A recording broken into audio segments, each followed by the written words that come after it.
ဒီတခုကတော့တကယ်ကိုအဆိုးဆုံးတဲ့ကတခုလို့ပြောလို့ရတယ်ဒီနေ့တိုင်းရက်ဆက်ကြမ်းကြုတ်မှုကတော့တကယ်ကိုစိတ်ကူးတဲ့တောင်မရနိုင်ပါဘူး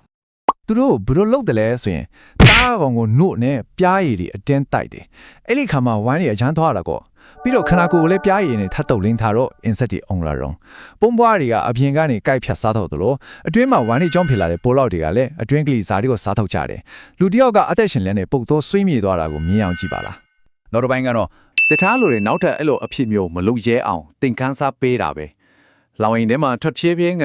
နေတံမိုးတံအစငါတက်တန်နေနဲ့တေဆုံးသွားတဲ့မြင်းကွင်းနောက်ပြီးဆွေးမြေနေတဲ့အလောင်းကလူများတော့ကြောက်စရာကောင်းတဲ့တတိပေးချက်တစ်ခုဖြစ်ခဲ့တာပေါ့မှတ်တမ်းနေရဆိုရင်အလောင်းတစ်ခုကိုအများဆုံး20လောက်အထိအများမြင်အောင်ချိတ်ဆွဲပြသထားခဲ့မှုတဲ့ဆိုလိုတာကလူတစ်ယောက်တေတော်တာတောင်အပြစ်ပေးတာကိုမပြီးသေးဘူးဆက်လုပ်နေတော့ပဲဒါကိုတော့နိုင်ငံတော်သစ္စာဖော်မှုလို့ကြီးမားတဲ့ပေးမှုတွေတော့တုံးခဲ့ပါတယ်အရန်ကိုကျွမ်းကျင်တဲ့အာဏာသားက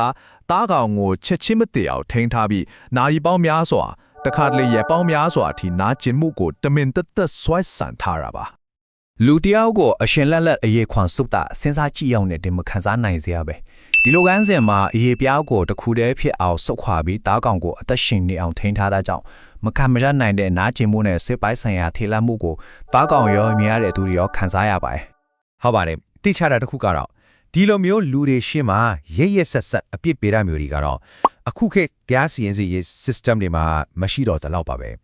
ဒါကလူအဖွဲ့အစည်းကအပြစ်ပေးခြင်းအပေါ်အမြင်ပြောင်းလဲလာတယ်ဆိုတာကိုပြနေတာပေါ့ဒါကခေါင်းတဲ့ချက်ပါဒါပေမဲ့ဒီမှာပြောထားတယ်လို့ပဲနီလာနေပြောင်းသွားမယ်မဲ့ရက်ဆက်နိုင်တဲ့စိတ်သက်ကတော့လုံးဝပျောက်ကွယ်သွားပြီဒါကတော့မေခွေးထုတ်စရာပဲလူသိရှင်ကြမလုပ်တော့ပေမဲ့လူမသိအောင်လျှော့ဝတ်တဲ့နေရာတွေမှာပုံစံတစ်မျိုးနဲ့ဆက်ရှင်နေတော့ပဲလားဆိုတော့ဒီနေ့တင်ဆက်မှုကိုအဆုံးသတ်တဲ့အနေနဲ့ဒီမေကွန်းလေးနဲ့အဆုံးသတ်ခြင်းပါပဲဟိုးရင်ခေတ်ကလောကြောက်စရာကောင်းတဲ့အဖြစ်တန်တွေကနေကျွန်တော်တို့အဝေးကြီးကိုရောက်လာခဲ့ကြပြီဒါပေမဲ့ဒီနေ့ခေတ်မှာရောတရားမျှတမှုနဲ့ရစမှုကြားကမြင်းချောင်းကိုကျွန်တော်တို့ဘယ်နားမှာဆွဲကြမလဲဒါကတော့အားလုံးအတွက်စဉ်းစားစရာတစ်ခုပါပဲ